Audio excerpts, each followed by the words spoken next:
Hello everyone, welcome to movie review channel.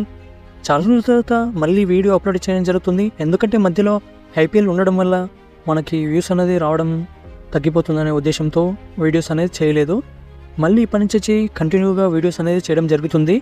దయచేసి అందరూ support చేశారని ఆశిస్తున్నాను. ఇక ఈ వీడియోలో మనం మాట్లాడుకుందాం అప్కమింగ్ మూవీస్ రిలీజెస్ గురించి, అలాగే వాటి అప్డేట్స్ అండ్ ఓటీటీ అప్డేట్స్ గురించి. అంతకన్నా ముందు ఈ వీడియో ఫస్ట్ టైం చూస్తున్న వారికి ఒక విజ్ఞప్తి, మన ఛానల్లోని కంటెంట్ నచ్చితే ప్లీజ్ దయచేసి సబ్స్క్రైబ్ చేయండి. అలాగే వీడియో నచ్చితే లైక్ చేయండి, షేర్ చేయండి. ఇక టాపిక్లోకి వెళ్తే ముందుగా ఓటీటీ అప్డేట్ గురించి మాట్లాడుకుంటే, అల్లనీష్ గారు నటించిన ఆ ఒక్కటి అడక్కు మూవీ మే 3న ఓటీటీలో రాబోతుంది. ఈ మూవీ అమెజాన్ ప్రైమ్లో రాబోతుంది.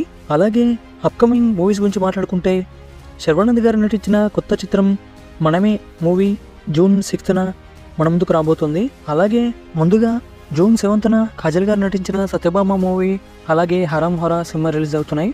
అలాగే జూన్ 27న ఏ మూవీ రిలీజ్ అవుతుందో మనందరికీ ప్రత్యేకంగా తెలిసింది.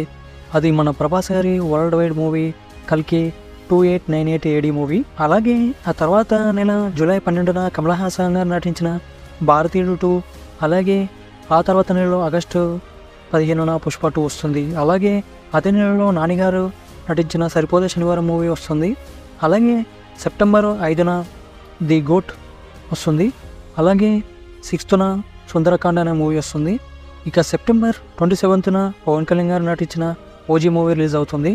అలాగే అక్టోబర్ 10న తారక్ గారు నటించిన దేవర పార్ట్ 1 రిలీజ్ అవుతుంది.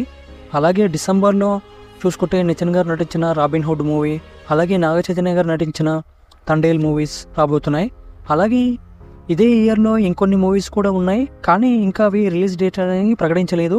అవి రామ్ గారు నటించిన డబల్ ఇస్మార్ట్ శంకర్, అలాగే బాలకృష్ణ గారి NBK 109 మూవీస్, అలాగే పవన్ కళ్యాణ్ గారి హరహర వీరమల్ మూవీస్ కూడా ఉన్నాయి. ఈ చిత్రాలన్నీ ఒకదాని నుంచి ఒకటి పెద్ద హిట్ సాధించాలని కోరుకుంటున్నాను. ఇంతవరకు ఈ వీడియో చూసినట్లయితే ప్లీజ్ లైక్ చేయండి, అలాగే షేర్ చేయండి. Thank you very much.